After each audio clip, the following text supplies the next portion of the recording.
Yes. I know.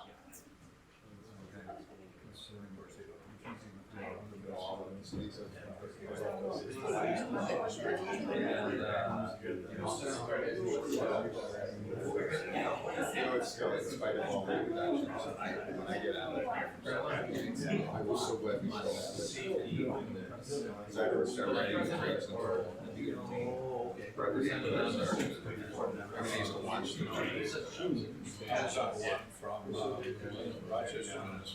All right, why don't we get going here? Welcome everybody. Please grab some pastries, fruit, coffee. Looks like a lot of you have done that, so help yourselves to that. Just a couple of housekeeping items as we get started here. So bathrooms are through that hallway to the left. And then lunch will be brought in at around 11 o'clock and we'll get that all set up and then we'll break for lunch. And trash is right inside that doorway where people are gesturing, right there, yes. So with that out of the way, really appreciate such a great turnout on this beautiful autumn day here in Minnesota. A lot of you are familiar faces and a lot of you are new faces, so it's awesome to see everybody this morning. So I'm Brian Nelson, president of All Aboard Minnesota. This is now our 11th consecutive annual meeting that we've held, and we're excited to present a lot of great information this morning, not only from our standpoint, but from the standpoint of people that we have worked with over the years representing MnDOT, West Central Rail, Wisconsin, and other partners. So let's just dive into this. So our agenda, we'll give an update here. Frank Loetterle will give an update on the Corridor ID program and the long distance study. Scott Rogers from the West Central Wisconsin Rail Coalition will give an update about what's happening from a passenger rail perspective in the upper Midwest, to give you sort of an overview of what's going on. Robert Clarksen and Mathis from MnDOT will give an update on the state rail plan and all the things that they're planning for passenger rail. And then we're gonna ask you how you can be involved. And the reason that we're doing that is All Aboard Minnesota, since its inception, has been an all-volunteer group. So we rely on volunteers to do everything that we do, from fundraising to bookkeeping to meeting with the legislature to updating the website, all the things that we do to move our mission and cause forward. But as with any organization, as a 501c3 nonprofit, we still have to run the business of that. And so there's just a lot of things that we could use your help with. So after the meeting is concluded, we'll talk to you and gauge your interest and see if you're willing to participate and help us. And then we'll have questions and answers and wrap up. So for All Aboard Minnesota, our perspective this year was to really promote the Borealis, to get it off to a good start. We felt like we really needed to promote it because if that train wasn't a success, well, we all know what would have happened then. But the story is exactly the opposite, and we'll talk about that. Jerry Ratliff and I, one of our members here, we did a outreach session from Fargo to St. Cloud to St. Paul. We'll talk about that in terms of what we did to promote extending the Borealis on a daytime schedule from St. Paul to Fargo. We are going to submit later this year what's going to look like a state application to the FRA for a Corridor ID Twin Cities to Kansas City paper. And we'll talk a little bit more about that. We're also going to talk about how we plan to work with the legislature, and one of our super volunteers, Bart Tolman in the back, worked with Ramsey County to improve signage at St. Paul Union Depot.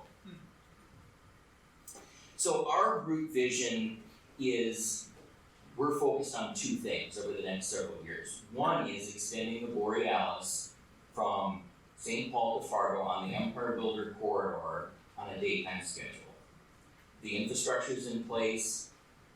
We understand from Barb, we talked to Senator Scott Dibble, that he plans on introducing a bill to support that, which we are very excited about.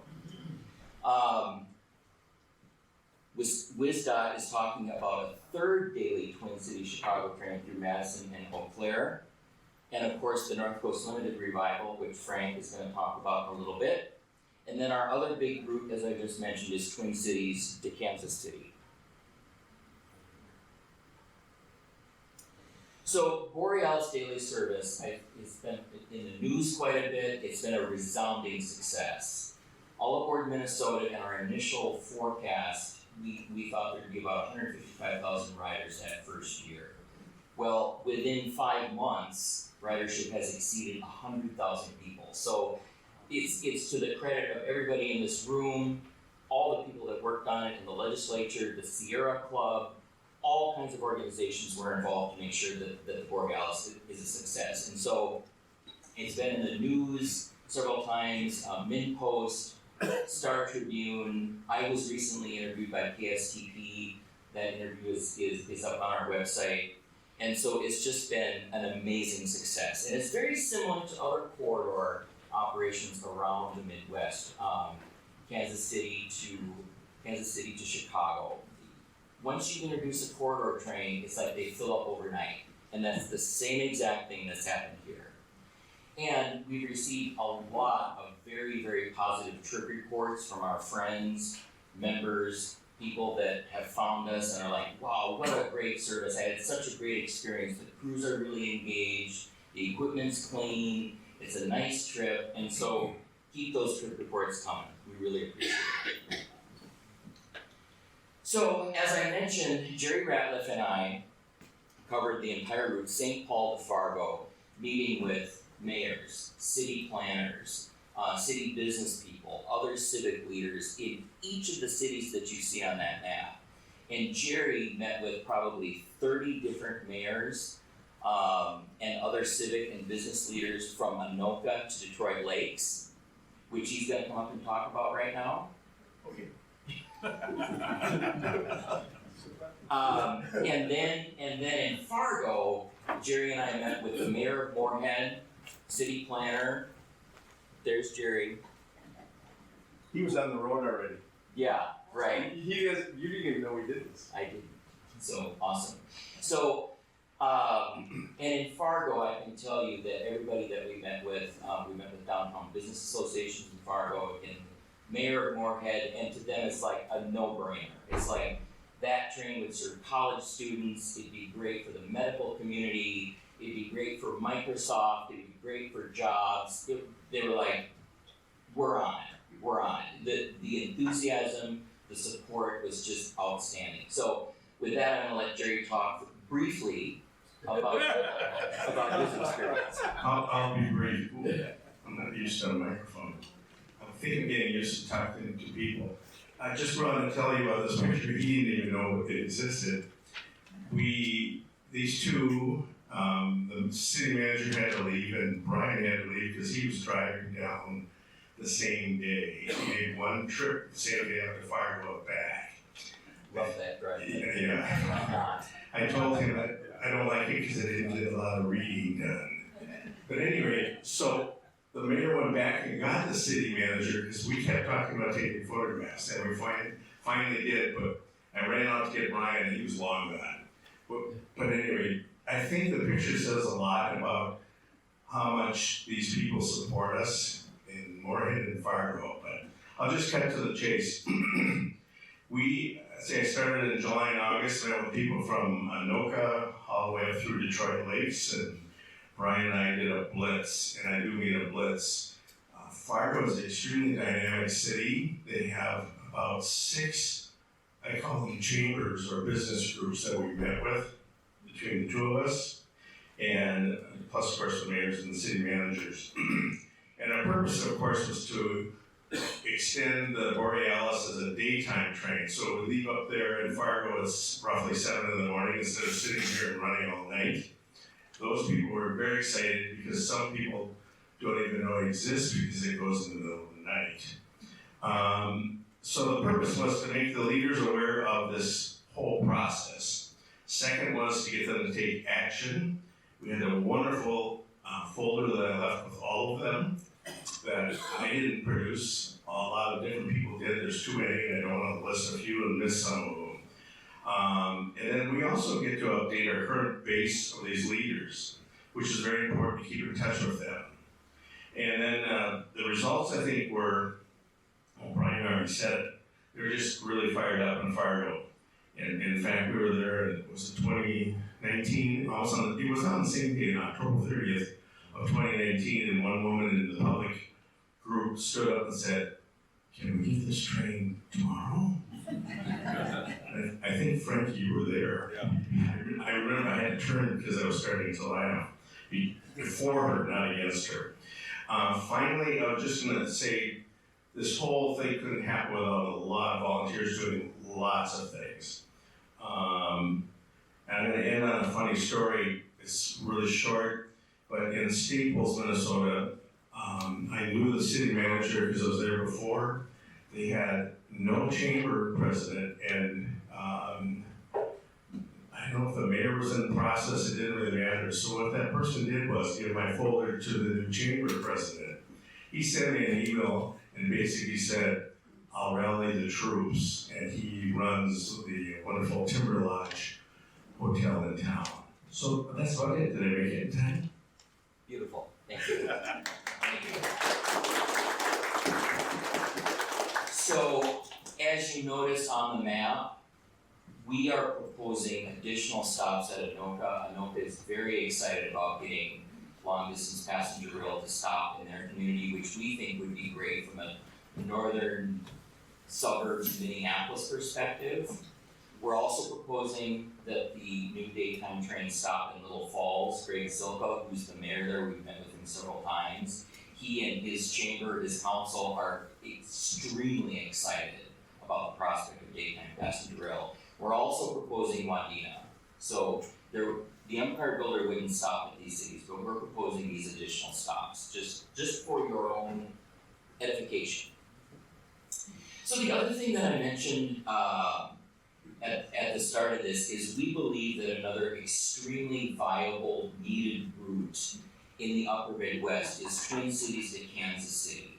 Now this route used to be run by the Rock Island Railroad up until July of 1969, and it was known as the Twin Star Rocket.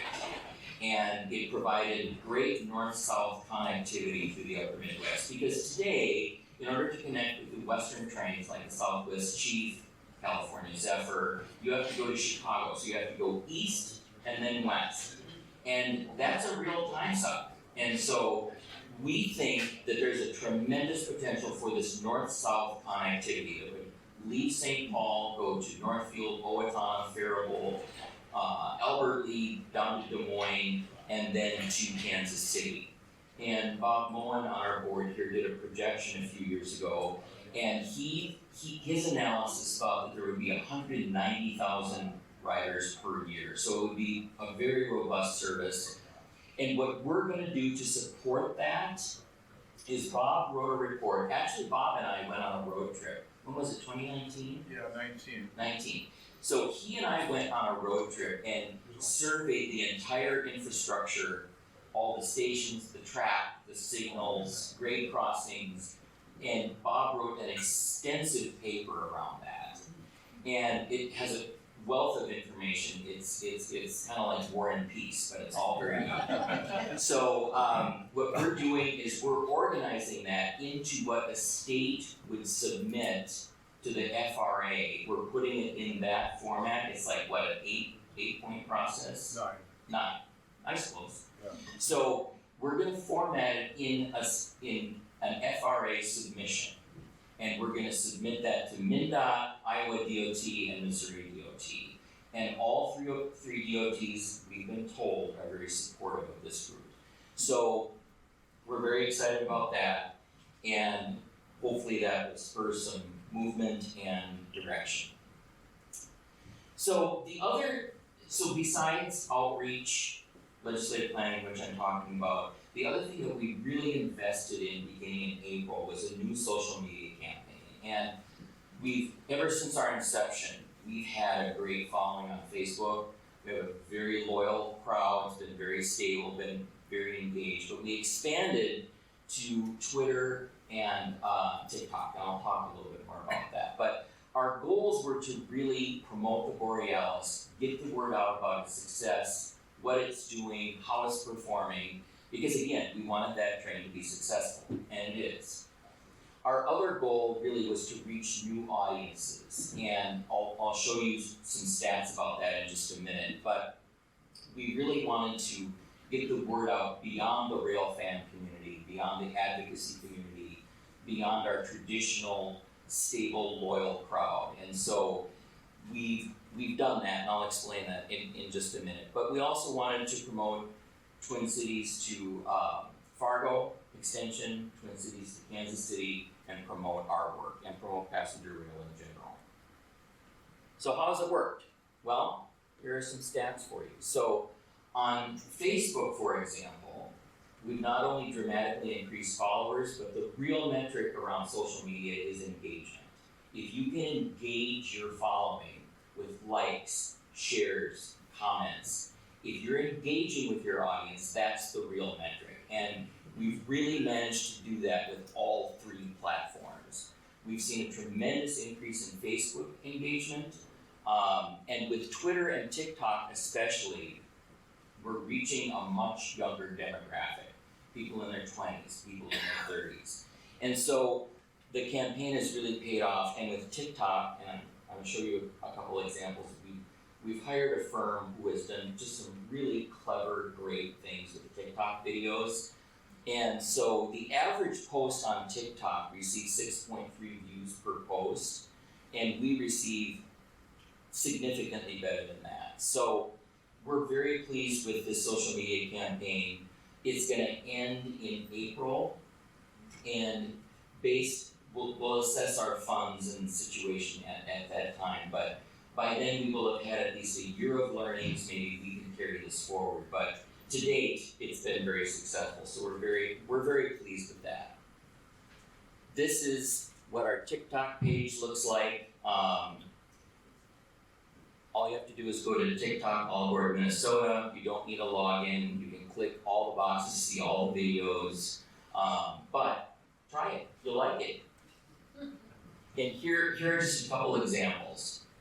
No doubt, one of the best parts of travel is obviously the food. And yes, the food at your destination is exciting, but when you're traveling on a train like Borealis, you get a cafe menu as well. Let's take a peek at some of the things that I want to try, and I'd love to hear what you want to try. I think for hot selections, you gotta go Angus burger, grilled cheese, or mac and cheese. I'm a big fan of cheese. Plus, when you're traveling between Minnesota and Wisconsin on your way to Chicago, you gotta go with the cheese variation, right? When you take a look at the snacks, we've got sweet, we've got salty, anything to eat those little cravings. Because maybe you're not going all the way from St. Paul to Chicago, or vice versa. Maybe you're stopping across.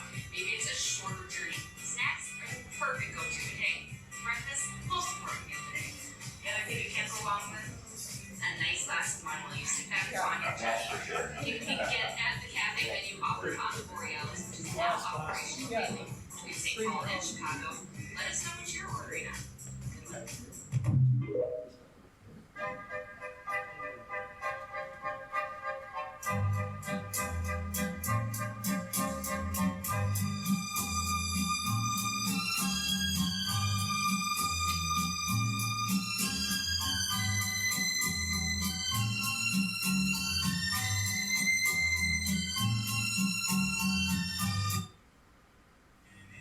The August numbers are in, and Borealis continues to see success through its ridership. Take a look. More than 22,000 riders on the Borealis in the month of August alone. More than 11,000 westbound, 10,000 eastbound, and there has not been cannibalization of the Empire Builder. In fact, there has been a slight increase in ridership. Continue to take those trains and continue to advocate for more passenger rails throughout the state of Minnesota. As always, follow us on our social media channels and visit www.allaboardmn.org and let your voice be heard.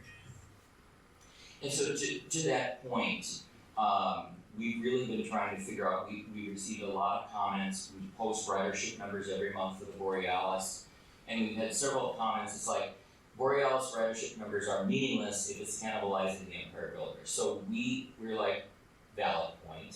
So we really try to dig into those numbers, and the Empire Builder, on a year-to-year comparison basis, ridership has increased by 25,000 riders.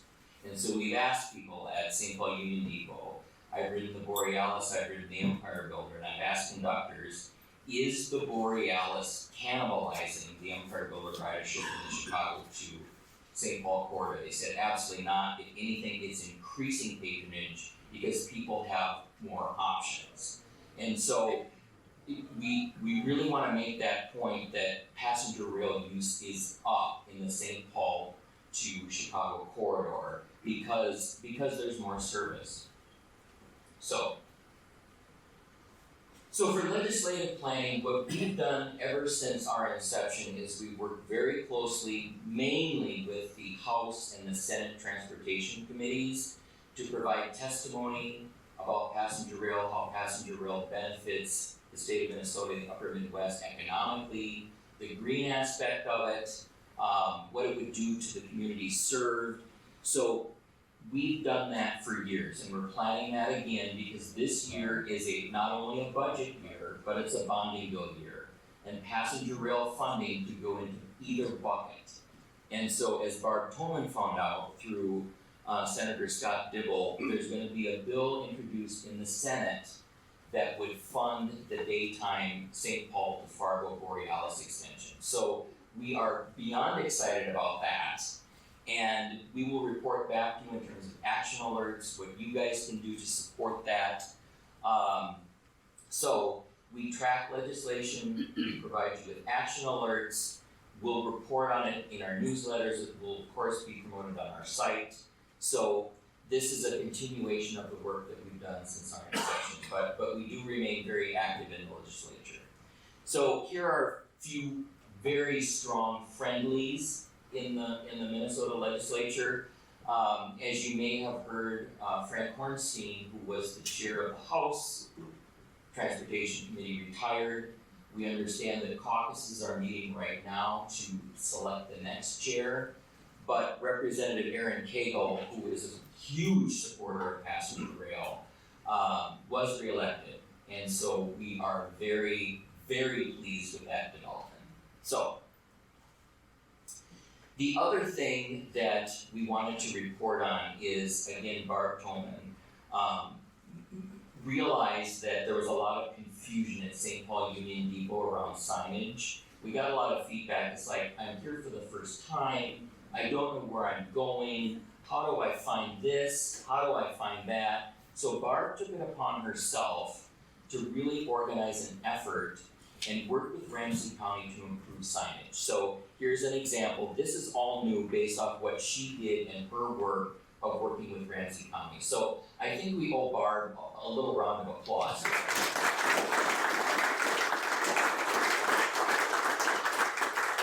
Thank you, Barb. It really was a committee effort. I'm just easily confused, and so I was. So the last part of my gig is we wanted to promote our website. We do everything we can to keep it updated. We do everything we can to provide you with relevant, fresh information. We created a Borealis landing page when the Borealis started to concentrate all of our efforts there. But this is just a picture of what it looks like. So it's interestingly enough, a lot of the press has found it, and so that's why we had some of the interviews that we've had. But just wanted to promote our website a little bit. And of course, since the Borealis has been in service, website traffic has really spiked. It's jumped probably 500%. So we're very excited about that. So with that, I'd like to introduce Frank Loetterle from Wandell Consultants. And he's going to give an update on the Corridor ID program as well as the long distance study. Okay. Thanks, Brian, and good morning, everybody. So a little bit of background before I begin on the slides. Right now I work for a company called Fargo Consultants. I run the Minneapolis office. It's a Chicago-based company that specializes in passenger rail. It's been in business for a couple of decades now, but I joined about 6 months ago and pretty heavily involved in several passenger rail projects. Prior to joining Quandle, I worked for the Federal Railroad Administration. I was there for about a year and a half.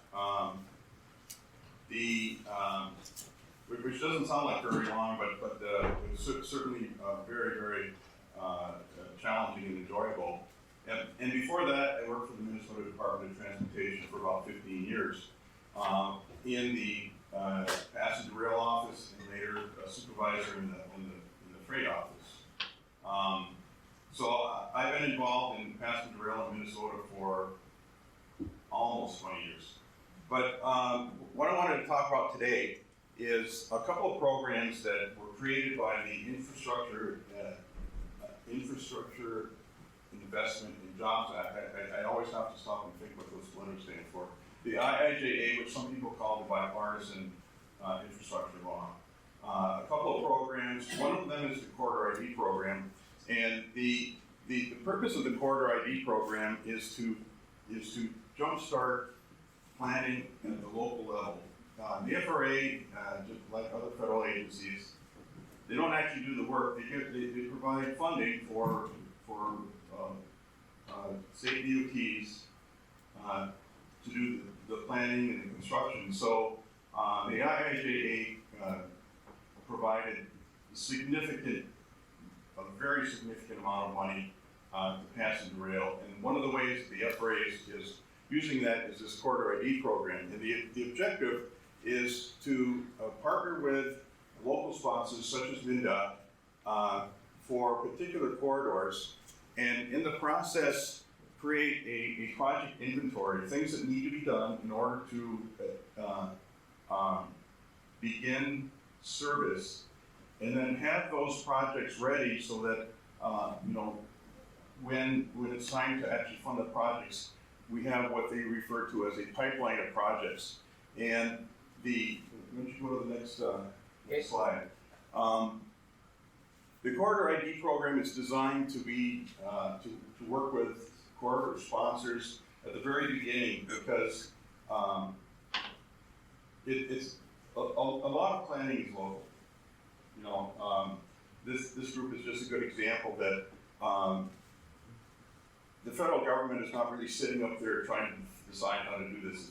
All of this information comes from the ground up, and what FRA is trying to do right now with the Corridor ID program is help out at that very early stage of project planning and project development.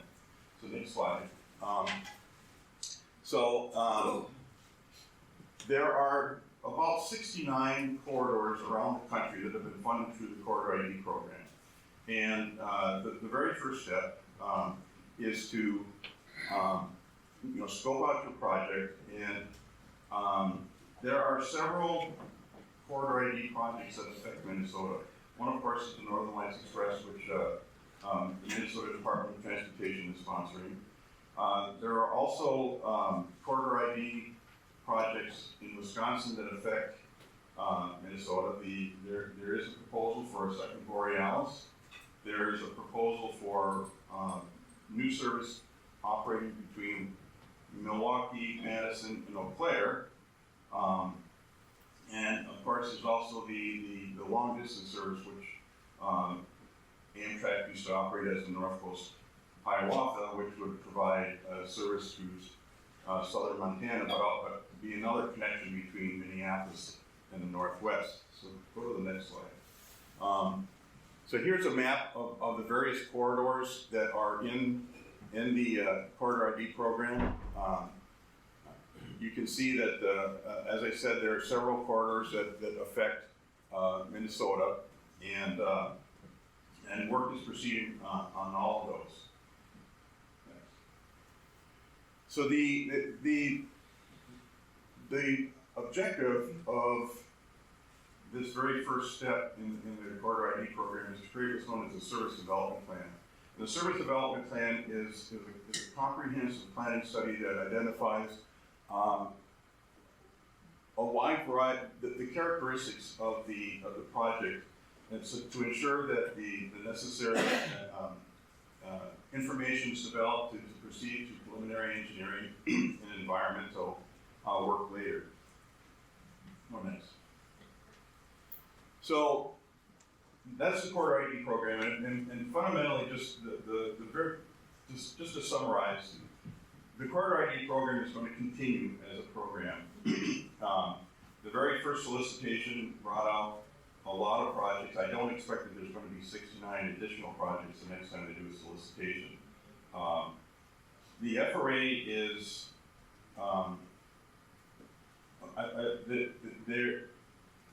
the FRA has grown by it's at least doubled in size since I joined. There's a lot of new people. It's a brand new program. It's evolving almost on a monthly basis. We just got another update from FRA just a couple of days ago on information that we need to provide. Our company, my company, Fondo, is involved in the two Corridor ID projects in Missouri.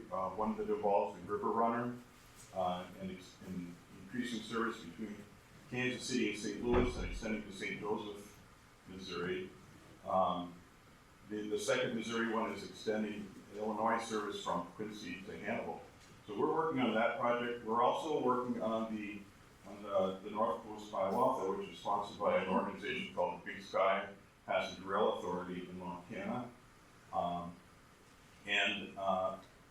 And we're working on the Chicago-Milwaukee corridor and the Chicago-Milwaukee-Madison-Eau Claire corridor. So we've got some involvement in all of these. It's very early in the project, but it's actually pretty exciting to be involved at this stage. So that's the Corridor ID program. The other thing that FRA has been doing and was required by the IIJA to do is something called the Amtrak Long Distance Study. And when I was at FRA, I was the project manager for this study. And what the IIJA required FRA to do was to conduct a study that looked at discontinued Amtrak long distance routes that occur on a less than daily basis, which primarily is the Cardinal and the Sunset Limited. But it also opened up the door to looking at new potential routes. So let's take a look at the map here. Let's go to the next one. So here's the existing Amtrak system, and you can see there's a lot of gaps, there's a lot of holes in the network. So what our charge was to figure out how to expand Amtrak. And what I want to tell you is that there's a lot of different ways you could approach this. As the project manager, one of my jobs was to guide the technical analysis that we were doing. And my perspective is very simple, that it's not about capital cost, it's not even about ridership, it's about network. How do you connect things? When you have a connected network, ridership will take care of itself. But there's this tendency on the part of some people to stay very focused on, well, how much is it going to cost to build this? Well, as far as I know, I don't think that anybody talks about cost when they're talking about highways. The perspective is, where do people want to go? So when we did this study, the very first step was we took a look at where do people want to go, where are people going today, whether it's by air or car or bus, and where are these corridors that don't have any rail service. So what we did is we put together what we call the proposed network of preferred routes. So this is the network which there's 15 additional routes, and the way this map was put together was, as I said, was looking at two things. One is, where are people traveling today where passenger rail is not an option? But the fundamental issue, I think, for me, has always been, how do you connect places in a network configuration that really supports movement? And one of the best examples, of course, is the Minneapolis to Kansas City to eventually, we drew it to San Antonio, but this is, some of this may change as planning goes on, but the point that was made earlier by Jerry is that you want to find ways to make the trip as efficient as possible. And this map would look a lot different if the people who are advocating, looking at capital costs and things like that, you know, for example, we got the Sioux Falls, the Cheyenne Lake. Now, yeah, that may cost a lot of money, and it may not have as big a ridership, but we're talking about equity here. We're talking about serving rural areas. I think everybody here knows that you call it a long distance train, but it's only long distance from the perspective of the equipment. It's not long distance from the perspective of the people on the train. 10%, only 10% or so of riders on the Empire Builder actually go from Chicago to Seattle or Portland. It's a series of short trips. And particularly in the rural areas, and they're not well served by air service. Air service in the rural areas is declining significantly. Some of the biggest advocates for the Empire Builder are in rural Montana. So this is the map that we put together. If you go to the FRA website, you go to the Amtrak long distance study, you can find this map. Let's go on to the next one. So what are some of the routes that affect Minnesota? I like referring to it as the Twin Star. Minneapolis to San Antonio, past Dallas. That's obviously one of the, when you put them in priority order, this is one of the first ones to fall out. Next. When it comes time to implement the program, if we ever get to the point where we're actually building these, maybe this is not the first thing that goes, but again, connecting state capitals, connecting significant cities in each state of the union. Right now, South Dakota doesn't have service. One of the other features of the map that, as we put it together, is to recognize that not everything can come out of Chicago. Right now, one of the reasons why the network looks the way it does is because everything is focused on Chicago. And we are proposing that there be several other hubs around the country, with Minneapolis being one of them. Here's a third route that would be serving Minneapolis. Now, I'm going to have to admit to you that since our project was long distance routes, and they had to be longer than 750 miles, I think this is the one route that was kind of cobbled together to make sure that it was longer than 750 miles.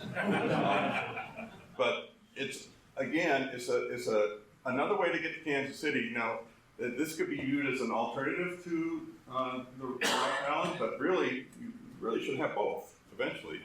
And that's another thing I want to remind you of, is that there's way back in 2009, the federal government defined long distance trains as those that operate from 750 miles or more, and that anything shorter is a state-supported train. So that's something that needs to be looked at the federal level, whether that's a reasonable definition. So go to the next one. And then finally, the North Coast Hiawatha, and we're just starting. We just got the contract signed this week to start looking at that one. Next, Brian. And that's what I have for today.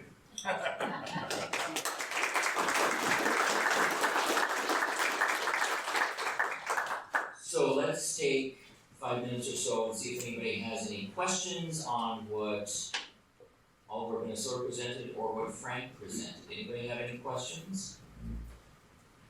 The only question I have about the extended Borealis service up to a Fargo Borealis would, the way I envisioned it, from the get-go, would be to have a separate Borealis set running between, the Twin Cities and Fargo Moorhead, where, not necessarily as one train going all the way to Chicago, because would that, and I know you touched on the subject of, ridership cannibalization of the Empire Builder, but I was thinking, if you're trying to connect, two Borealis services, the Twin Cities, I'm just thinking that, you would want to have a separate set running, just concentrating on the Twin Cities Fargo Moorhead corridor, rather than trying to make all one Borealis service from Fargo Moorhead all the way to the Chicago Gateway.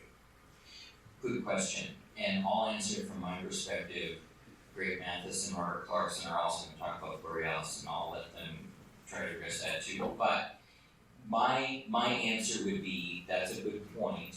However, Amtrak is so unbelievably critically short of equipment right now that it makes for a better utilization to keep the Borealis just running on the St. Paul to Fargo corridor. So it would leave here, about 6:30, get to Fargo Moorhead around 10:30 at night, and then leave in the morning. It makes for much better equipment utilization. That's true. So that's how I would answer it. Go ahead, Bob. Yeah, when I helped design this network, and one of the things we looked at was, first of all, you've got the equipment coming in here and it's just sitting here. Right. The Borealis River just sits here worthless for the whole evening. It might as well be going to Duluth or Fargo, and since right now Duluth requires a lot of capital dollars to get functional, Fargo's pretty much close to ready to go. The thought was just keep it going. The other thing we found is every time you have to change trains, you lose ridership. Yeah. You're better off to just keep the train going as to connect major points together to get more ridership. And then the equipment issue is, Amtrak's just in terrible shape for equipment. They didn't maintain equipment since COVID happened. They laid a lot of people off, and now they're trying to play catch up. And there's just a lot of equipment that's out of service now. So they're desperate. Every day in Chicago, they're desperate to have enough equipment to run each train. Ma'am, you had a question? Yeah, I do. Since you have, you're planning on building all these long distance rails throughout the United States. And I don't know if you said that there's equipment shortage. There is. So Terrible are you perhaps planning, in the future, plan for, fast, high-speed rail, because it's long distance, and to compete with the planes? So we are supportive of high-speed rail. Our approach is using existing railroad infrastructure as the lowest cost, easiest access way to implement new service at conventional passenger train speeds, which is 79 miles an hour. Anytime that you go over conventional passenger train speeds of 79 miles an hour, the cost increases exponentially. And so, while we are very supportive of high-speed rail, we would love to see it, maybe from Twin Cities to Chicago on the through Eau Claire, which would be the most viable route. The cost to do that is incredibly expensive, and so our approach is more of an incremental. What's the easiest access way? How can we gain political support to do that within a reasonable cost structure to enable more passenger service? So I think what we've seen with the Borealis is that it's been tremendously successful. It runs at traditional passenger train speeds. It's still cut a half hour off the Empire Builder schedule because it doesn't stop as long at stations, but it still runs at the same speed. So that's our approach. So does that answer your question? Yeah, I was just looking at some of those long lines that go from like Minneapolis all the way to Seattle, or all the way to California, or like California, New Orleans. Yeah. I saw some of those longer lines. Yeah, and those routes are run on existing freight infrastructure railroads, and so they're definitely not built for high-speed passenger train service. Any passenger train running on a conventional freight railroad, they eat up the capacity of 3 freight trains. So there's a tremendous capacity impact by running even conventional passenger train service. So again, the cost just increases exponentially to do that, and in order to do that, you'd have to build almost separate passenger rail infrastructure, which, as my board hears me say a lot, it's just not gonna happen. So, sorry. The cost Yeah. is just expensive. Go ahead. I've got the mic, so I'm John Dillard. Yeah, hi John. The more passenger service we have is conventional, not the high speed, but reliable, which will require the complete cooperation of most railroads. And it'll take the federal government to enforce that. We need leadership that will support us. The more passenger trains you have conventionally that are serving more times and giving more choices, automatically we have seen this already. The more people in communities across the nation will support high-speed rails because they want more. You start with the basement, you build the house. Everyone knows that in the room, right? And it's really important to keep focused and keep your eyes on the prize long term. There will be more infrastructure needed. A freight-only railroad can't really do a good job of providing adequate passenger service, especially at key hub stations. You need the coach yards, passenger railroad infrastructure back again to really do it right, because you'll have trains arriving and departing really close in time together, and that's going to be needed to make sure that you can connect well. Because it's true what you said, that when you make people transfer from one train to another, you lose ridership. It's also true that if you time trains in pulses at key times of the day, at key hubs, like hub and spoke airlines do, so this is not a new idea, the more you do that, the more you will minimize the loss of the ridership. Because if I make you wait for a reliable half hour off one train on the other, an hour at a St. Paul Union Depot, you're gonna ride. If I make you wait there and find something to do for 6-7 hours because you just didn't time them right, that's a whole other story. One last opinion, real quick, and I'll be quiet. I just want to say, why not have the added stations proposed on your map between St. Paul and Fargo used as flag stops for the Empire Builder? We need to do more flag stops. I think it would increase ridership overall, and I would urge us to promote that kind of idea of standardization. You're adding station, you're adding station. Thanks very much. It's a good idea, thank you. Sir? Hi, I'm Mary. Oh, I'm sorry. And I'm very concerned about the tracks. I'm really concerned about the track conditions and the declining amount of inspection of the railroad tracks themselves. And I don't see how this can fly with freight getting the incredible priority that it does. It delays passenger. I know those are two things. And so that I don't know if you're the organization I should be even talking to about this, or if you would suggest a different way to approach this. Thank you. So, a couple thoughts there. We are concerned about track conditions. We have met with the U.S. Congressional Delegation to talk about those issues. Representative Betty McCollum, who sits on the House Appropriations Committee, which funds Amtrak every year, and of course with Senator Klobuchar, who sits on the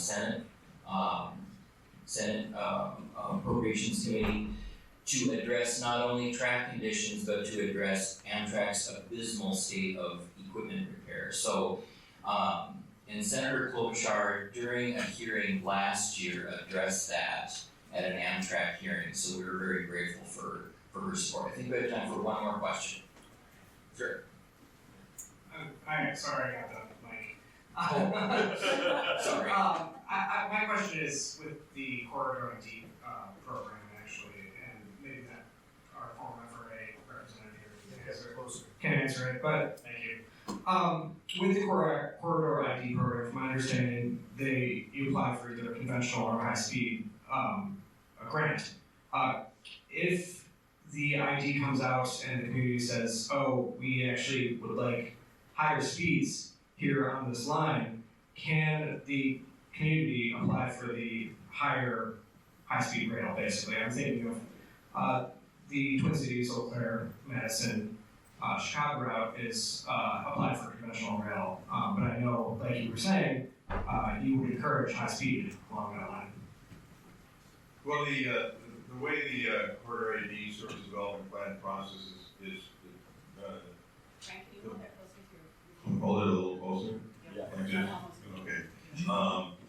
The way the Corridor ID program service development plan is designed is to is to look at alternatives. It's not to just say we want to do X, but it really does require you to look at different alternatives. And if in the Eau Claire corridor is the one that you're thinking of, it really is not an issue for the corridor sponsor as much as it is an issue for the railroad that's providing the service.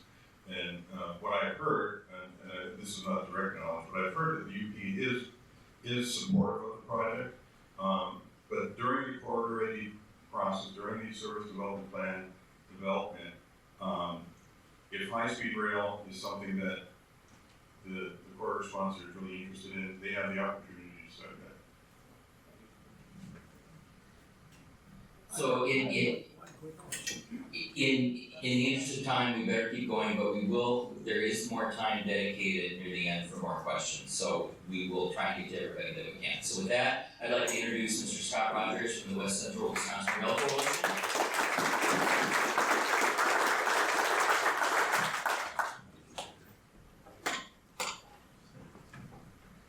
All right, I'm going to put this in because I have some notes that I want to be able to follow. So thanks, Brian. I appreciate the chance to be here. And first thing I want to show is this. I don't know if anybody recognizes this. This is from about 110 years ago. This is the station in Eau Claire. And I don't know if you can read that drum head, but it says North Coast Limited. And there was a period in the 1910s that the North Coast Limited ran on the northwestern through Eau Claire. And so Frank talked about the North Coast Hiawatha, and we're hoping that one of the two frequencies that end up going on that route runs through Eau Claire, so we're looking forward to that. Brian, I think, asked me to be here because I wear a whole bunch of different hats. That's right. I don't know how that happened, but I actually work at the Eau Claire Area Chamber of Commerce. I've been there 11 years, and before that I was active as a chamber investor for 11 years. And the chamber was one of the founders of the West Central Wisconsin Rail Coalition, which is an advocacy group that's been around since 1999, trying to get passenger rail service to West Central Wisconsin, which is particularly the Eau Claire, Menominee, Hudson, Twin Cities corridor. I'm also one of the members or commissioners on the Chippewa-St. Croix Rail Commission, which I'll talk about in a few minutes, which is actually a sponsor of the Corridor ID. And then Governor Evers appointed me to the Midwest Interstate Passenger Rail Commission, which is an 8-state interstate compact commission formed by legislation in each of those states that works on upper Midwest passenger rail development. So here's a quick picture of the website from the MIPRC and a picture from our annual meeting in Normal, Illinois about a year ago, and the 3 of the 4 commissioners from Wisconsin. So the other 2 there are John Spiros, who is a Republican state assembly member from Marshfield, and Jen Murray, who is a key official at the Wisconsin Department of Transportation. And just a quick list here. Here's the Minnesota is a member. Senator Rob Kupek was mentioned earlier, and he is actually from Moorhead, so very interested in that extension of service. The governor's designee, actually Greg Mathis, who you're going to hear from in a few minutes, has been attending those meetings, and you can see the Wisconsin members as well. So what I'm going to try to do today, because Brian gave me kind of a big assignment, so I'll try to keep to time. I want to talk a little bit, Frank already talked about the Corridor AD program, but I want to talk about why it's so important and why it's a game changer. Generally what's happening with the Wisconsin corridors, specifically about the Eau Claire to Twin Cities corridor, what our status is and what's unique about it. And then you asked me to cover a little bit about what's happening regionally and nationally. And then being somebody who represents the business community, I want to at least touch on the return on investment or economic value of passenger rail service. So one of the things that's come up a lot has been the Borealis. This is a picture of the ribbon cutting in La Crosse on the inaugural day. My wife Shirley, who's here with me today, we got to ride it from St. Paul to La Crosse and back on the inaugural day. And the thing I keep pointing out to my colleagues is that scissors was provided by my colleagues at the La Crosse Chamber, and so we're looking forward to using the scissors in Eau Claire one of these days. So we actually had an Eggs and Issues program in Eau Claire last month where we talked about transportation. And Joel Nilsestuen from the Wisconsin DOT pointed out that it had been 22 years since there had been any new passenger rail service in Wisconsin. Does anybody recognize this map? You know what it is? What is it? Midwest Regional Rail Initiative. It was formed in 1996. So we had states in the upper Midwest talking about a system in 1996. So why did it take 22 years, and which was beyond this, for a new service? And the missing ingredient was always the federal program. In other words, highways, airports, we have 80, 90, 100% federal funding on a lot of programs, and we didn't have that with rail. We didn't have a steady stream of funding. So this is an FRA chart that shows that for each of these 5 years under the bipartisan infrastructure law, we have as much funding as we did over 10 years, the previous years. So that makes a really big difference on what's available and how we can start programs like the Corridor ID program. So this is a chart from FRA on the funding. Substantial part of it, including the Corridor ID, is advanced appropriations that at least theoretically are not subject to the federal appropriation each year. And Frank already showed this chart, so there is now a pipeline that you get in the front of the pipeline, and now there's a path to developing rail passenger service. So when we say, gosh, now another study, well, at least these studies lead somewhere. And the other thing I think that is important is the first two stages of this are either 100% federal funding, then we have 90% federal funding, and then 80% going forward. And the federal funding portion has never been that good before. So here's another picture of a map of the 69 corridors that were included. And here's a list of the Wisconsin corridors, many of which affect Minnesota as well. And so WSDOT talks about Milwaukee to Chicago Hiawatha service is the trunk that leads to everything else, because most of the corridors then are extensions of that. And they're trying to get to 10 daily round trips. There's 7 right now. Another round, this gets confusing because you say a second daily frequency on the route through La Crosse, which would actually be the third train when you consider the Empire Builder. It's already been mentioned in Milwaukee, Madison, Eau Claire, Twin Cities route. And then extension of Hiawatha service up the Fox Valley to Green Bay. Then we have the Eau Claire to Twin Cities service, which I'm going to talk about in a moment, the Northern Lights Express, which you'll hear more about in a few minutes. And you also heard about the Chicago to Twin Cities, southern North Dakota, southern Montana, North Coast Hiawatha extension. So here's just illustrating that on the map. This is a map from the Wisconsin State Rail Plan. And what we have had happen actually is all of the passenger rail routes in the Wisconsin State Rail Plan are now in the Corridor ID program. The brown lines you see there are existing or potential bus connections. So going back to this map, which came out in the 90s, and I mentioned that our rail coalition was founded in '99, and one of the reasons was this. Look at Eau Claire, there's a dotted line, bus connection. So we had leaders in our community and government and education and business that said, wait, can't we be on a rail line too? And so that led to the formation of the West Central Wisconsin Rail Coalition, which is a 501c3 nonprofit research and education organization advocacy, and has been working on getting on the map. But we also knew that just being a line on a map doesn't necessarily get you a train. And so we had a lot of our government organizations, counties, cities said, we're very interested in passenger rail services, the more we can do. And Eau Claire County offered to be an administrative and fiscal agent if we would form a regional transportation commission under Wisconsin statutes, and that's what's happened. So now we have the Chippewa-St. Croix Rail Commission. It has, they invited the rail coalition to be a voting member, and then the Union Pacific Railroad, WSDOT, MnDOT, Ramsey and Washington counties, and several other organizations, including Higher Ed, are ex officio members. And I can tell you that MnDOT and Ramsey County in particular, as well as Washington County, have been very involved and have been attending our meetings and very supportive of what we're working on. So that was formed in 2021, knowing that there would be value in having a commission. And then in late 21, when FRA released the Corridor ID program, we applied for one of the corridors. This is the cover of our application, and we actually were awarded one of the corridors. And we'd like to point out that there are several things that are important about our application and why we think it was accepted. First of all, obviously, we meet a transportation need. But there's a couple things that are really unique. One is a competitive operator selection. We are not assuming it'll be Amtrak. In fact, we plan to have a competitive RFP process or some kind of process to invite others to be the operator of the service. I'll talk about it in a minute. Also, a host railroad direct access model. So Union Pacific Railroad is the host railroad for most of the service. And I'm going to talk about that in a minute too, but it's a different way to access other than the Amtrak forced access model. We've also talked about the possibility of it being a test corridor for zero emission equipment.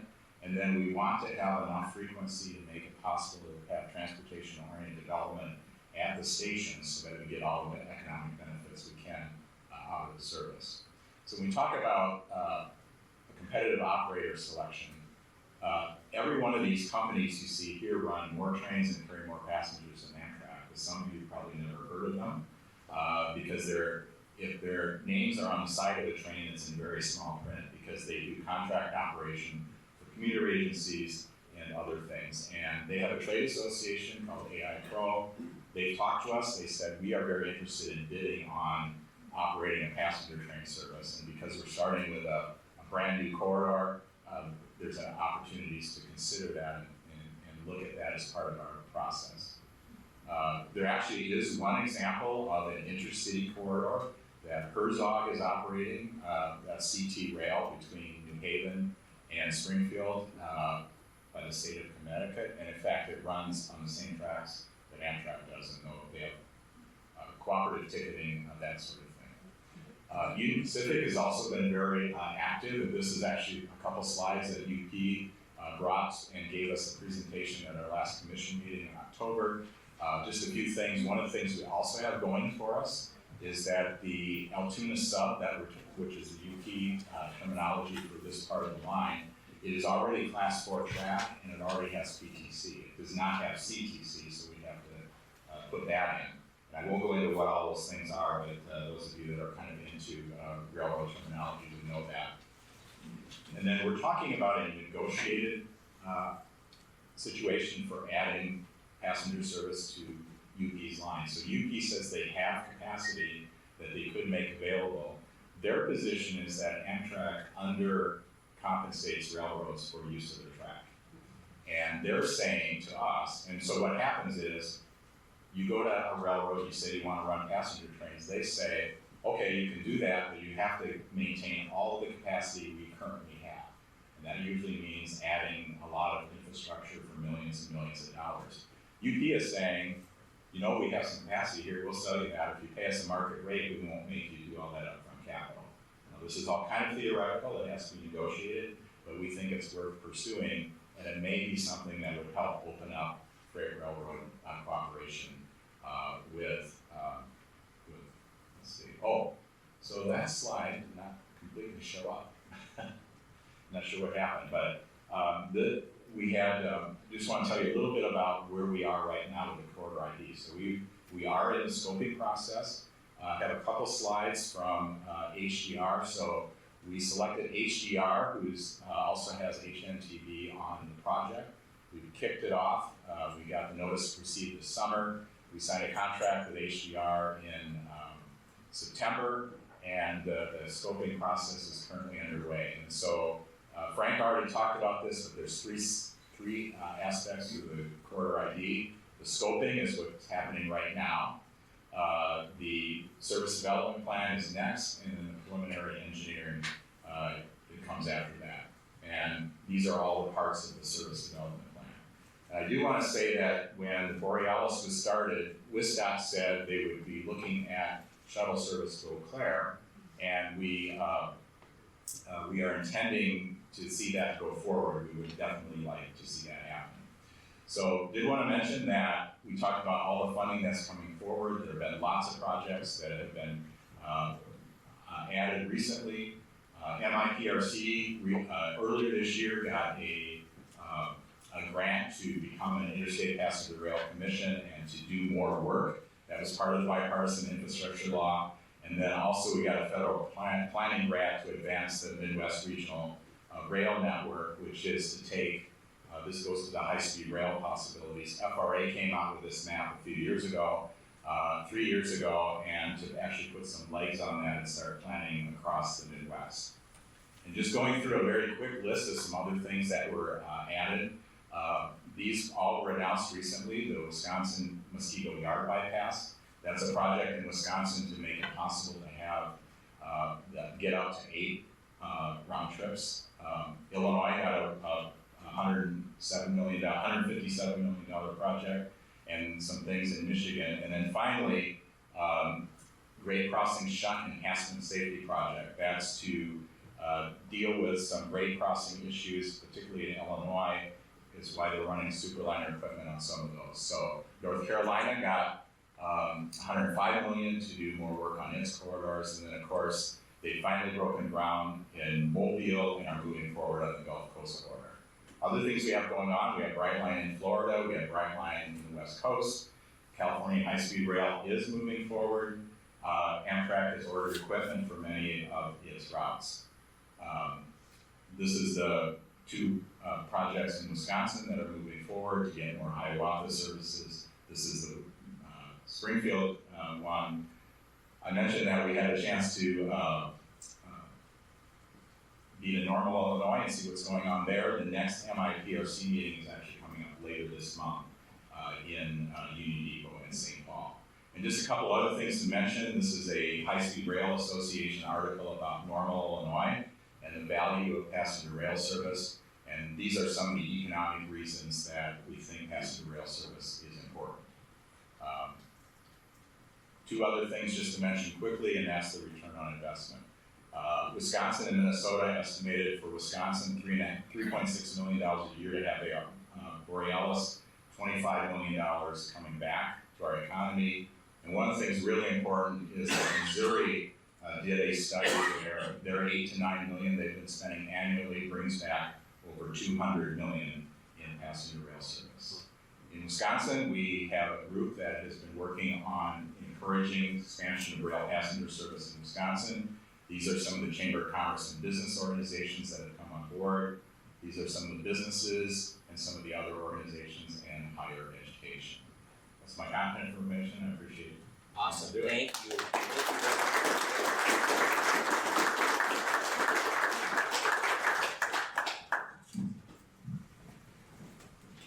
Just to let you know, as we've done every year, All Aboard Minnesota will be attending the Midwest Interstate Rail Passenger Commission meeting here, and that's in St. Paul at St. Paul Union Depot. And we will report back to you what we learned, and watch for that in updates on our website and newsletter. So with that, I'm going to introduce Greg Mathis from MnDOT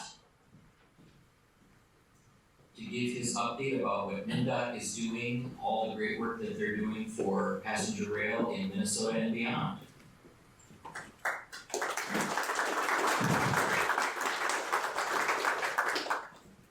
I'm not a big podium fan, but we'll give it a shot. Thanks for letting us be with you today to give you some updates on what's happening with passenger rail here at MnDOT. And then also just want to recognize Robert Clarksen is going to be talking about state rail plan update here in just a minute. So, Greg, can you move that microphone close to your mouth? Sure, is that better? Yep. Okay. So I always think it's good to start with a recap of what we have for service today. I think we should just start with the intercity trains and the big news, which is that the Borealis did start service on May 21st, so we're super happy about having that now in operations. One that we've already talked about, the Empire Builder. Want to call out North Start, and it's now back to 3-day round trips, so that went up a little bit this year, and they started offering event service to select Vikings and Twins home games, so that's great to see that starting to come back after the pandemic. And then want to just call out our 3 tourist roads that we don't want to forget about, which play a big role in economic development, which is the 2 in Duluth, and then Osceola and St. Croix Valley, and Osceola and Marina St. Croix. Okay, thanks. So, like I said, Robert's going to be talking about the state rail plan update here in just a minute. But I think it's really important to note is that we're talking about future plans. That's really what's going to, that'll have a vision, goals, and priorities for passenger rail in the state. And that's really going to guide what MnDOT does in the years to come. So just, always keep that in mind. So we've done a lot of engagement, Robert will talk about that, but just keep that in mind. That's what's going to be framing how we proceed. Frank also talked about the long distance studies. MnDOT did participate in that study along with most of the Midwest states. So we did provide a lot of input, and so that did result in the 4 routes through Minnesota. Okay, so I think part of what everybody wanted to hear about today was the Twin Cities Fargo Moorhead corridor.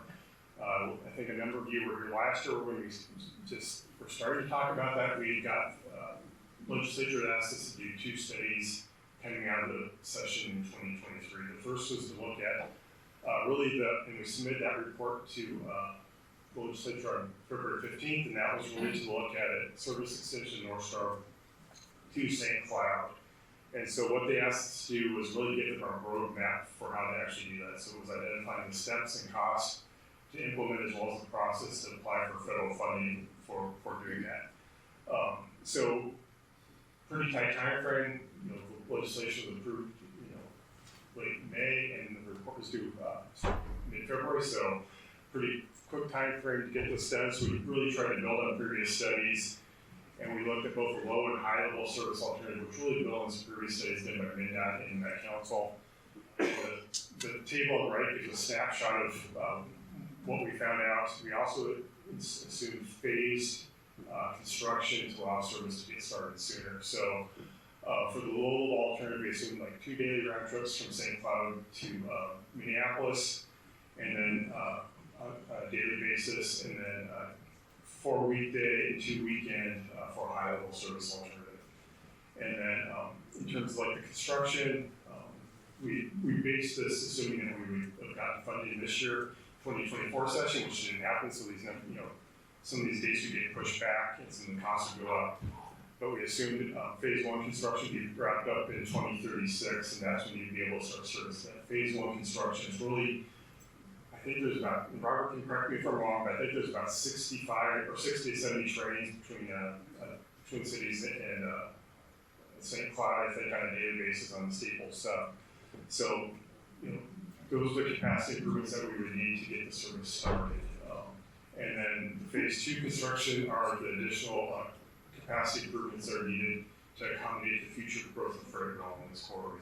Being a sequence growth business, so you need to be able to accommodate that. And I think that Scott talked about being kind of net neutral in terms of not impacting their freight operations. So, and then so a little bit smaller effort for low level. Got us to 2036. Best case scenario, that's getting pushed back at least a year if the legislature funds something this year, and then 2038 for the second alternative. As you can see, there's some pretty big numbers to implement that. So I think that's always, frankly, talking about cost, I think it's always important just to kind of keep that in mind that that's a big piece of this. Okay. So the second study that we were directed to do, and that's currently underway, which is looking at the full corridor between the Twin Cities and Fargo Moorhead, including Coon Rapids and St. Cloud.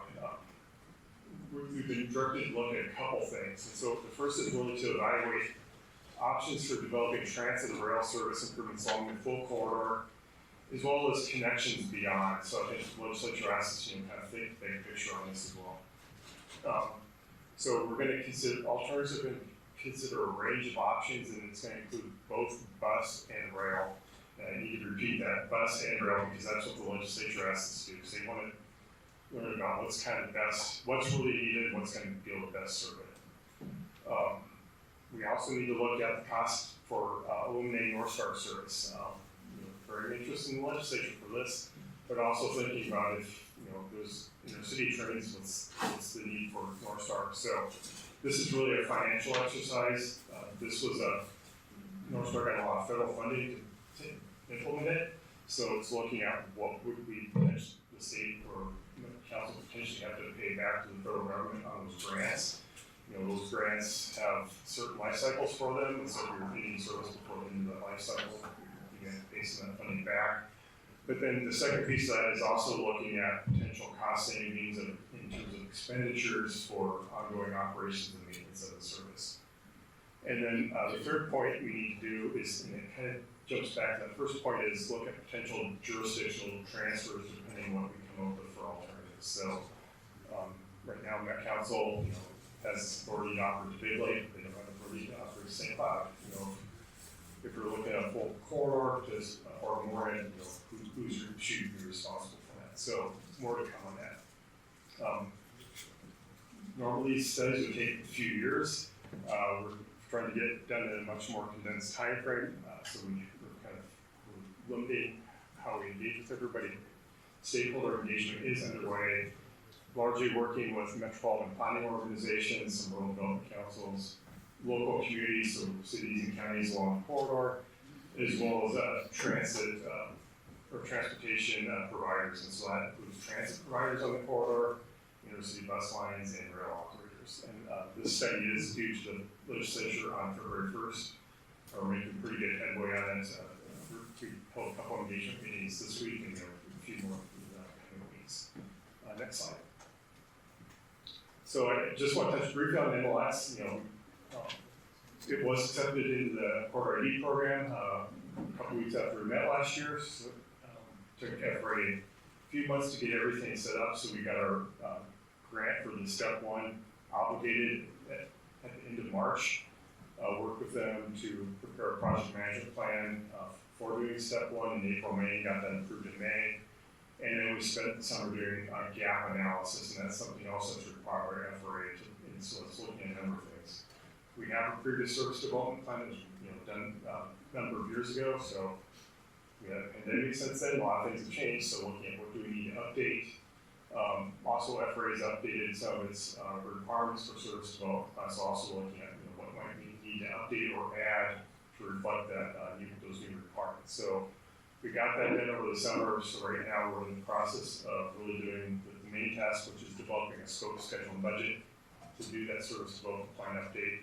Frank already talked about kind of what goes into that, so I won't add more at this point, but kind of looking ahead for this, we're looking at getting into step two in 2025, and I say pending FRA because they need to approve the step one deliverables, and they also would need to obligate a grant for moving forward to step two. So we're anticipating getting the grant obligated probably winter or early spring, and then rolling into spring and summer, further in the spring and summer, really getting contracting going to get a consultant on board to help us with that work. That's just beyond what we can do in-house, given the level of effort. And then we actually begin doing that update to the service development plan. Hopefully, when we're here next year, I'll have more to say about that. As I said, we're working in the schedule right now, so that's where we are with timelines before we have to be done. Next slide. So, wanted to start talking about the Borealis a little bit. I get lots of questions about that, so I want to start with the whole Milwaukee Chicago project, which really was Borealis. So, we're still doing the capital improvements, which is going to help performance. These were the improvements that were identified by CPKC that we need to do to ensure that we can actually operate this service efficiently. And as we look at Borealis, I think it's really important to keep in mind that CPKC generously allowed us to start service before those capital improvements were done. So just always keep that in mind as we talk about performance. So those construction locations are La Crosse, Will Crescent, and Winona. We're currently in final design, and the bulk of the construction is going to be in 26 and 27, although a few things will probably get started a little bit sooner. Next slide. So let's talk a little bit, we can talk a little bit about Borealis. I know Brian talked about it a little bit, but it is exceeding our expectations. As the chart shows kind of monthly ridership. And as you can see, it steadily grew throughout the summer. It's pretty low in May because we only operated for 11 days. We did carry our 100,000 passengers actually October 18th. We were estimating it was going to be the following week, and so we started planning a celebration on the 24th, which we did. However, Import Builder had some issues, and so we had a couple really high ridership days, and then AAMN weekend came, and we had crazy ridership that weekend, so it ended up being the 18th. That was just under 5 months, which we think is pretty remarkable again, because we were forecasting about 125 to 135,000 riders annually. As you look at the chart and you see the dip in September, I think it's always important for everybody to keep in mind that ridership varies throughout the year. And we travel tends to be highest in the summer and over the major holidays. So low point tends to be January, February. So we were expecting, as all the kids head back to school, that we were expecting ridership to taper off, which it did in September. But I do really want to call out October, which was, we were pretty surprised by that. I haven't gotten the final numbers yet, but estimated it's going to be right around 21,000 riders, which is a little bit more, a little bit less, depending on where the final numbers come in. But it's probably a couple hundred less than what we had in July, so it's pretty remarkable given how most ridership continues to go down through October. Next slide. So the other big question I get is on-time performance. So we monitor this pretty closely. We look at a lot of different metrics. We look at customer, terminal departures, endpoints, and it hasn't been where we wanted. So Amtrak is looking into this and trying to figure out how to improve it. Over the summer, it averaged about 45%. Definitely not where you want to see it. As we've been looking at it, we've seen a few. There's lots of factors, but some of the ones to keep in mind is we saw a lot of scheduled track meetings over the summer. So that results in a lot of slower. So you think about when you're driving wherever you want to go during the summer and road construction, everybody's maintaining the roads, tracks, same thing, and you have to go slow through those construction zones, and those slow orders remain in place until a certain amount of tonnage is went over those tracks so you can increase the speeds. The other thing, which was a bit of a learning lesson, is that station dwell times were higher than what we expected at a number of stops. In part, that's due to high ridership.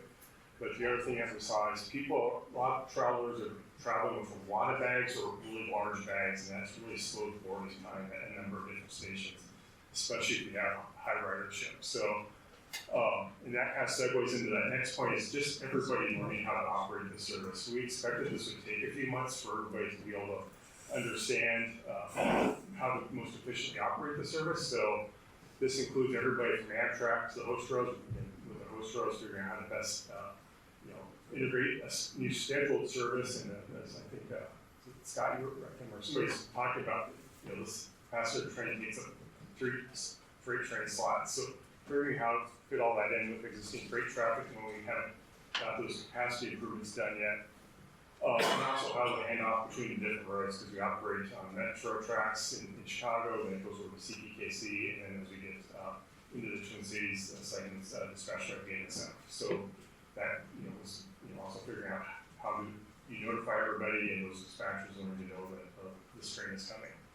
So, and that also applies to the crews and getting back to the station stops, just knowing how to best find your station stops and get people queued up to get on and off the train efficiently, and getting down to normal processes, scanning tickets before you get on the train. But if you have 75 people getting on in town, then maybe you need to get on the train and scan the tickets when you're on the train. So that just took the crew some time to figure out how to best manage different kind of volumes to stay on schedule. Just a quick question, what's your criteria for on-time performance? So it's within, and set under national policy, it's within 15 minutes of schedule. Yep. So September, it did climb up to 75%, still just a bit lower than what we want, but definitely trending in the right direction. And so a couple things that we saw really, a lot of that track work got wrapped up in August, so a lot of those slowers that we were seeing were causing 5 to 15 minute delays, got lifted, and so we started to see those that recovery time improve. But we also saw the crews figuring out how to plan those station stops and when to do ticketing on the train or before, and how to get everybody on off efficiently. So definitely improved a lot. And then October, I'm still going in the final numbers, but it's looking like it's going to be lower.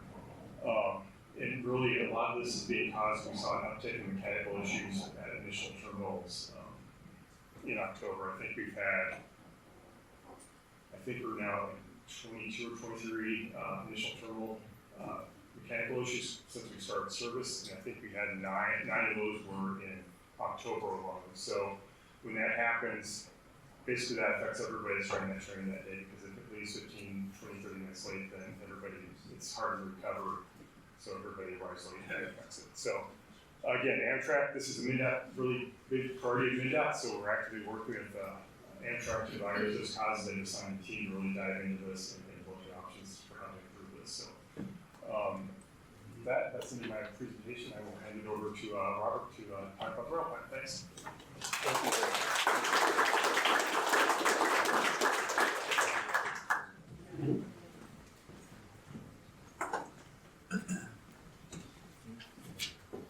Sure. Yep, go ahead. Going to supersede Brian here and let you know that we have a lunch. It'll be coming later, so despite the good looks of it right now, it's not time to have that. But there are there are plenty of things left from breakfast. There's going to be a little bit of a technical moment here. Kurt's going to burp the machine and so on for about 5 minutes, so there'll be a nice little break. In the meantime, here are some nice flyers that you can pick up on our table. Thank you cards for people that ride the train and various things, get actual schedules, which is quite an innovation this day and age, that are printed. And we also have to describe this little card that's out on the table that you can't read really very readily unless you look closely at it, which is on purpose. This card says, hello and thank you. I enjoyed your great service and this community. I was able to visit the community because the Borealis and the Interlude passenger trains serve this area and the city. I hope you will take some time to let your elected officials know your support of this. And there's a place for your name and so on and so forth, however much or little information you want to give. And it's nice to give that to everybody that you happen to run into in the hospitality trade or anywhere else. And you know where their bread is buttered, I guess. Now, it always helps to accompany this with a generous tip. They're out there on the table. And look at like it take as many as you like. Thank you. I can add. Go ahead, Jerry. I can fill in the gap a little bit with lunch directions. After the next speaker, it'll be, if you look at the schedule, you'll see when we're going to have lunch. But I thought being we have a little glitch in terms of tech stuff now. We start at this end, and you see the plates and silverware, all that kind of stuff. If you'll notice, if any of you are vegetarian, there's a small section here. You have to read the fine print. It's right here. And then when you get to the end, if you'd like to leave a donation, we would love it. And where do they put the trash and the recycling? And the plates, how's that work? Okay. So we're a zero waste church, and we try to be. So when you're finished with your food today, if you would be willing to just take it right around the corner. And there are bus tubs for your ceramic dishes and your metal silverware. And then there's a bin for recycling for the cans, there's a bin for compostables, and then there's a bin for trash if there's anything plastic or coated paper that you want to discard. Right out here. And then the restrooms are also right here, so for people who want to like to wash their hands before lunch, there's a restroom right here where you can wash your hands. And sanitizer at the table when you came in. Yeah. Anything else? Maybe we'll move this in because it's ready. Oh, good idea. I think that's it. So you're directing people to go get lunch now? No. Oh, no. We're staying on the schedule. Oh, just the instructions? Yes. See if I can follow along here. No. He's trying to put up his It's hard to hear on this end. presentation. Oh, okay. It'd be about 5 minutes, so if you want to, should we make a restroom break for 5 minutes, or? Either that, or why don't we use these 5 minutes? I know other people had questions. I think, sir, you in the hat had a question? Oh, it's all set, okay. Oh, well, please.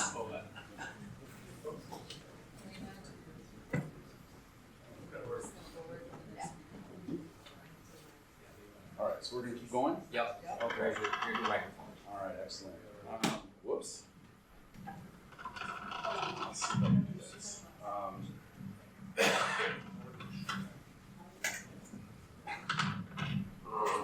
That's right. All right, that's right in my face, which is lovely. Okay. Thanks for hanging out there for a second. We had a little technical difficulty getting my slides incorporated into the presentation.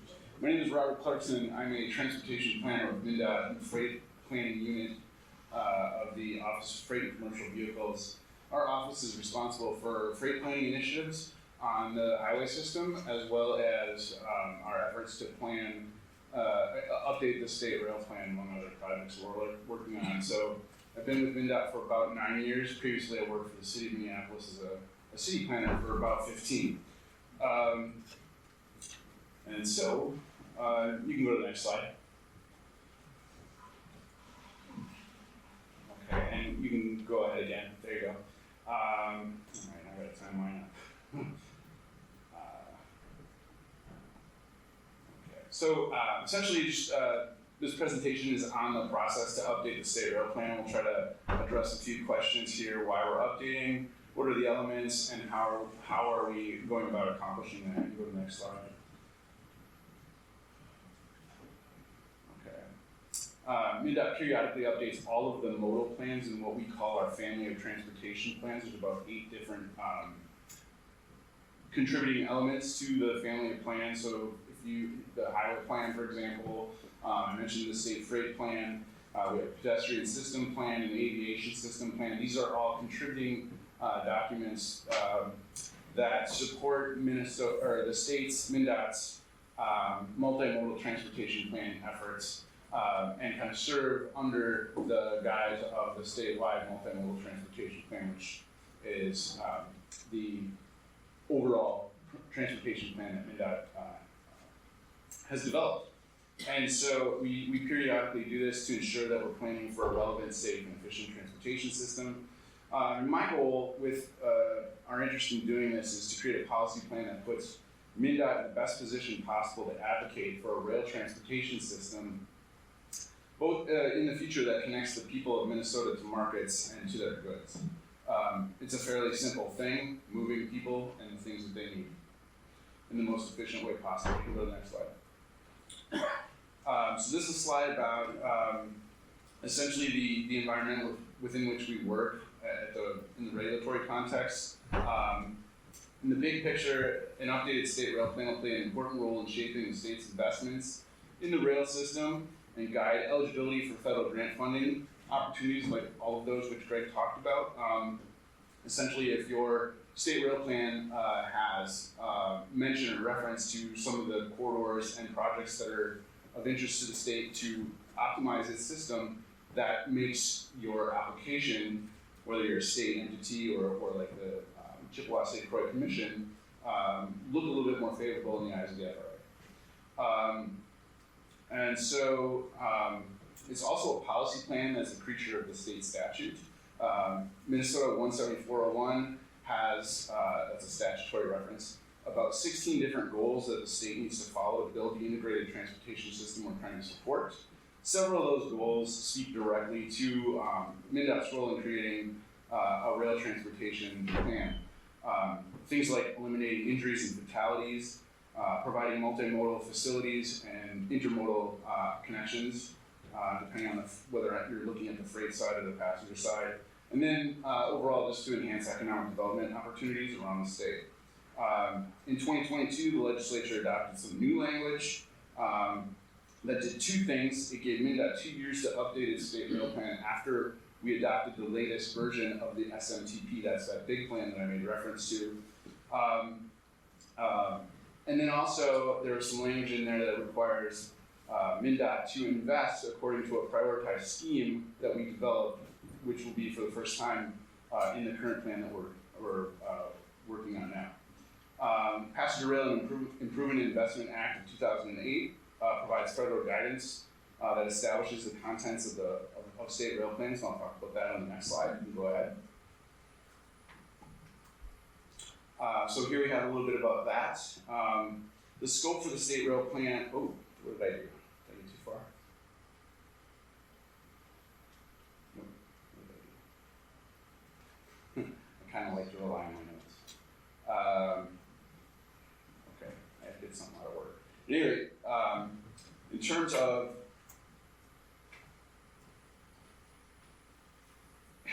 this, I think I have the notes out of order, and it's weird. Okay.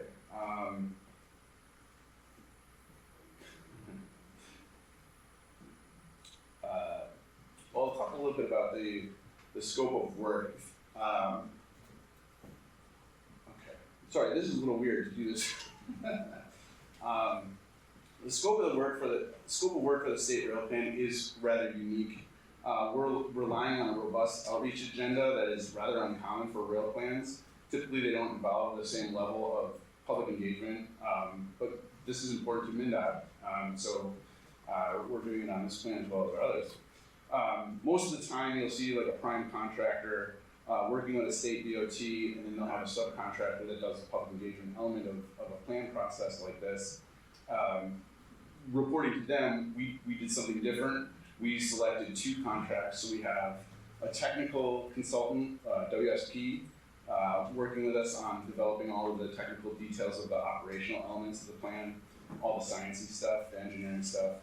And then a public engagement consultant, Zam & Associates out of Minneapolis, that's helping us with the communications and the public engagement activities that we're doing around the state.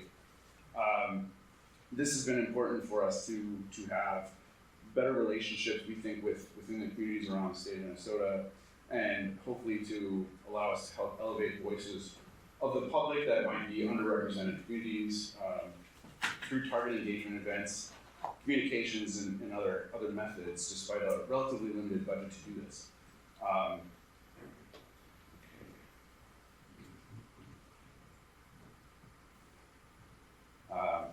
So we have completed at this point 2 technical memoranda. There's a background and existing conditions assessment, and then a SWOT analysis that frames issues and opportunities affecting the rail system throughout the state. Those were both done. They're available on our website. You can look through them.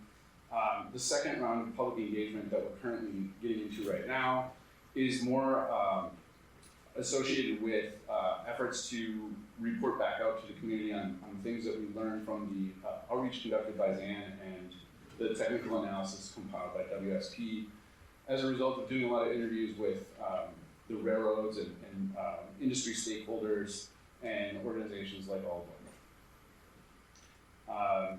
Our engagement channels over the summer included a couple of different public surveys, which I'll talk about a little bit later in the presentation. We hosted a lot of this on our website. It's called Let's Talk Transportation. You can find that if you Google it pretty easily.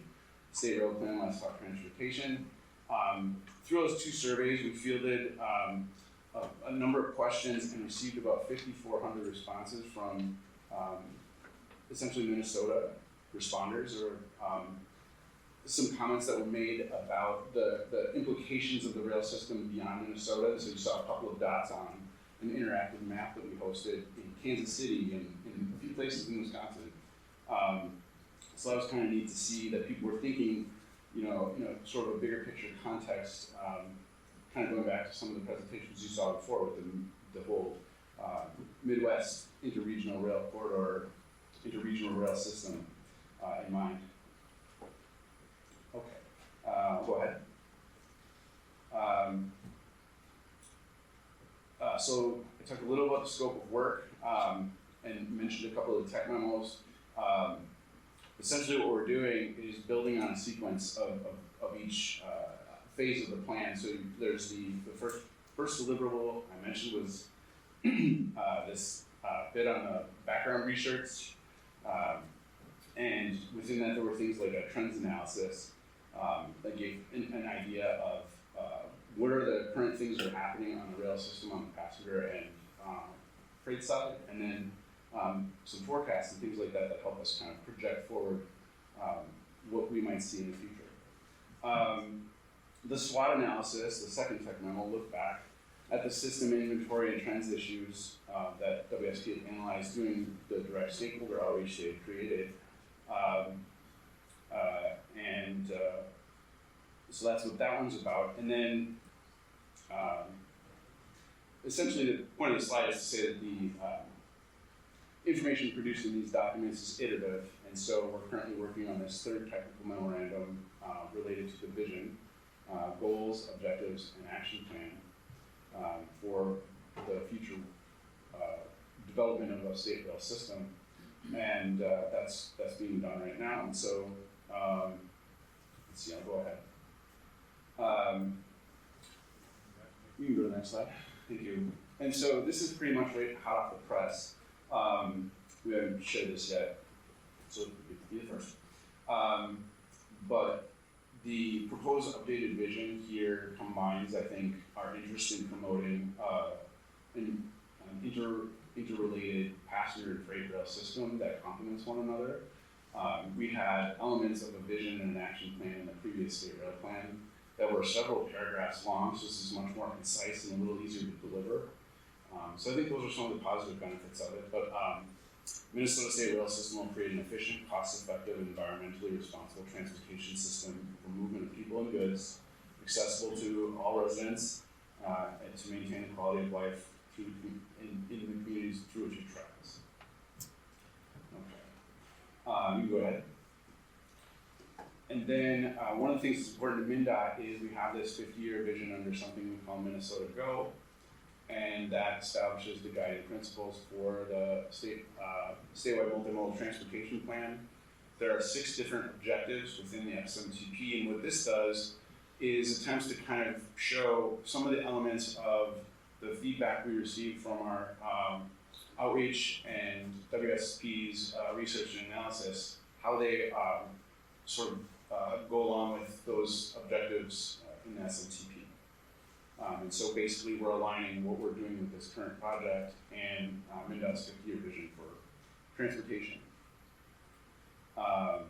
So for example, the system stewardship category here talks about modal shift from trucking to rail as an opportunity to incentivize lower emissions, reductions in VMT or vehicle miles traveled, and therefore, improvements in environmental quality through more sustainable practices. Okay, so I'm gonna go ahead. We've done a lot of public engagements. I'm not going to spend too much on this slide, just kind of referenced it already a little bit, but we have a first and a second round, and there's just some of the elements of what we've done. We're primarily using Let's Talk Transportation as our website to communicate with the public about the project. There's a lot there, and I encourage you to go visit it. This is the web address. We'll make these slides available to all aboard later, so you can link to them. But it has information about our public engagement plan, the schedule for the project, details on the surveys, the interactive map that I mentioned, and the deliverables that we've completed today. Go ahead to the next slide. We are, as part of that second round of public engagement, we'll be hosting 4 public meetings around the state. We're going back to Duluth, and we'll have an appearance at St. Paul Union Depot. This says the time to be determined. This is kind of interesting. Most of the time, these open house style meetings that a DOT or a public agency will engage for purposes of community feedback happens at night. Borealis leaves Union Depot at 11. So we thought what a great opportunity to appear and get people as they're getting on the train and hear from them about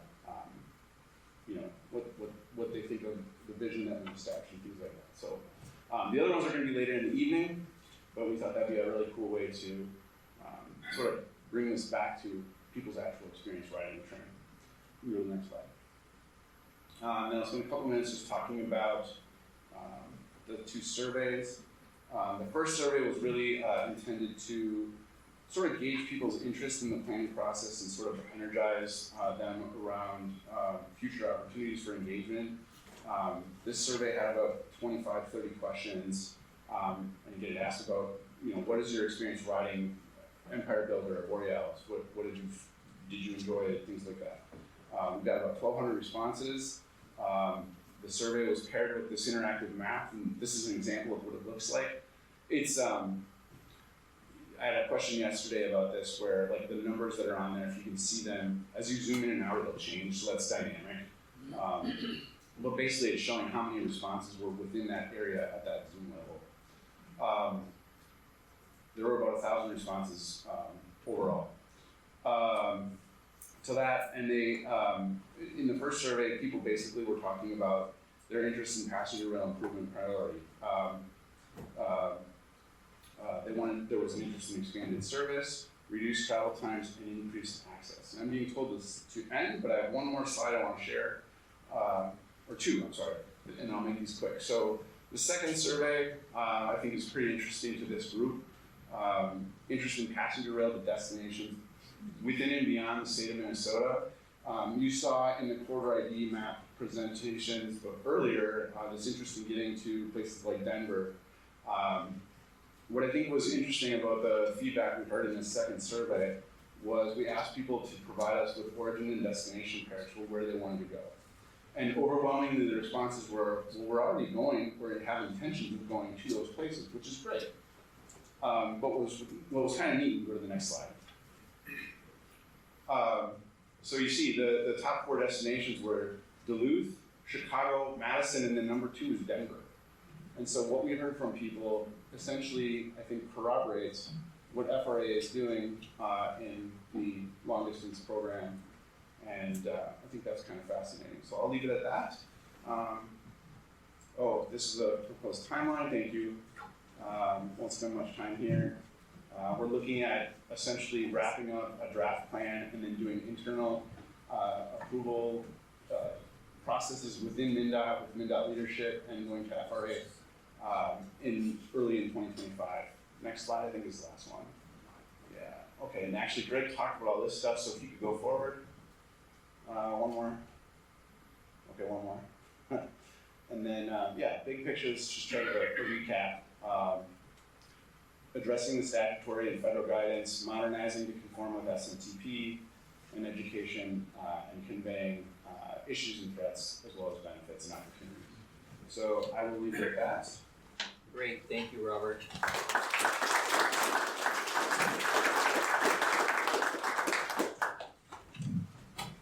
All right.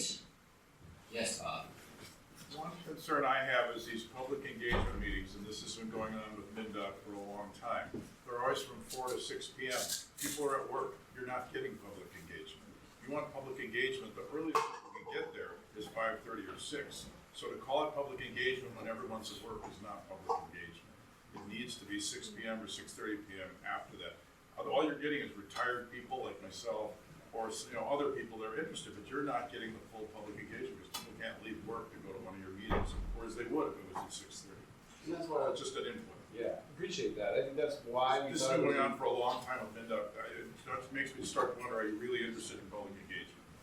Okay, thanks. So 2 things are gonna happen now. So lunch is served, and then, so please go grab your lunch, and then Barb Tolman is going to hand out interest survey forms if you are willing to help All Aboard Minnesota with the plethora of activities that we do, everything from website maintenance to soliciting donations to communication to planning meetings like this. Believe it or not, this took months to pull off, a lot of planning, execution, putting together, recruiting our wonderful speakers, for example.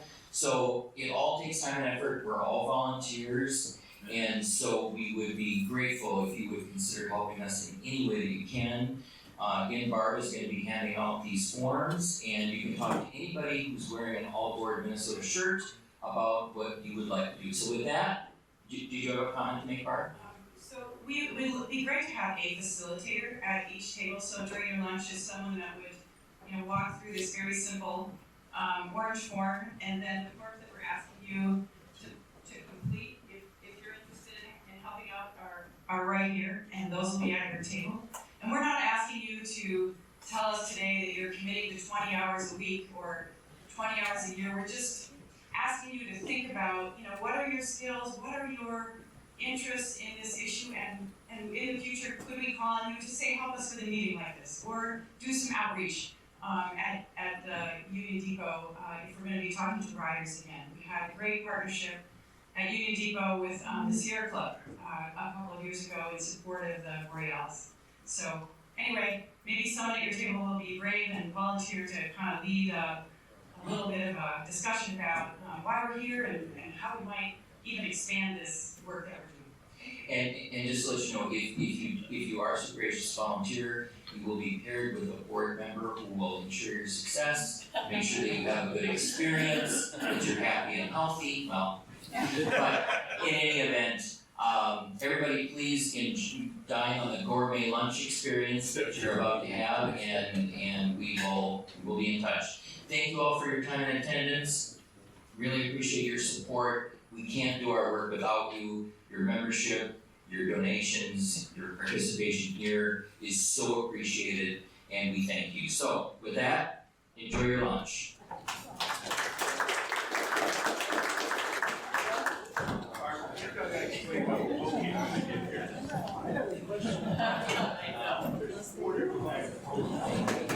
Good, how are you? Yes, great. Glad you liked it. Hi, John. Good to see you. What would be the best person to answer these questions about how